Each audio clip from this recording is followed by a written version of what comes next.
আসসালামু আলাইকুম রহমতুল্লাহ। Early to bed and early to rise makes a man healthy wealthy and wise. ছোটোবেলায় আমরা এই কবিতাটি সবাই পড়েছি। সকাল সকাল ঘুমায় যারা সকাল সকাল উঠে সব কিছুতে বড় হবে মিথ্যে যেনই মুঠে। এবং আমরা একটা সুন্নাহ তো জানি, say no to morning sleep, it is সুন্নাহ।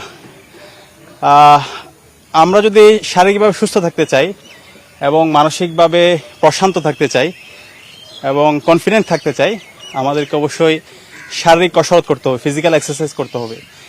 তো বিশ্ববিদ্যালয়ে আমরা যারা শিক্ষার্থীরা আছি, দেখা যায় বিভিন্ন ব্যস্ততার কারণে আমাদের যেভাবে শারীরিক কসরত করা দরকার, সুস্থ থাকার জন্য যেভাবে শারীরিকভাবে ফিট থাকা দরকার, বিভিন্ন ব্যস্ততার কারণে সেটা আমাদের হয়ে ওঠে না। তো সেই জায়গা থেকে আমরা মর্নিং রাইডার্স নামক একটা প্ল্যাটফর্ম থেকে সকালবেলা ফিজিক্যাল এক্সারসাইজ করার জন্য একটা প্ল্যাটফর্ম তৈরি করেছি। এই প্ল্যাটফর্মের উদ্যোগে আমাদের প্রতিদিন ঢাকা বিশ্ববিদ্যালয়ের মল চত্বরে সকালবেলা আমাদের ফিজিক্যাল এক্সারসাইজ হবে।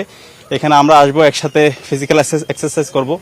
শারীরিকভাবে এবং মানসিকভাবে নিজেদেরকে ফিটনেস সমৃদ্ধ করার জন্য আমাদের এই আয়োজন চলতে থাকবে।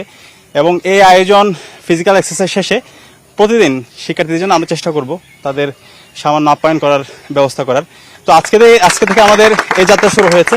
আমরা স্বতঃস্ফূর্তভাবে শিক্ষার্থীদেরকে দেখতে পেয়েছি, তারা এসেছে এবং এটা উন্মুক্ত থাকবে, ছাত্র এবং ছাত্রী সবার জন্য উন্মুক্ত থাকবে।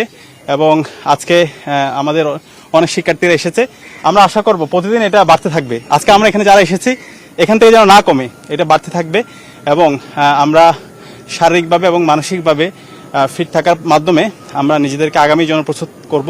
এবং আমরা দেখতে পাচ্ছি বর্তমানে যুব সমাজের বিভিন্নভাবে তাদের রোগ ব্যাধি বৃদ্ধি পাচ্ছে।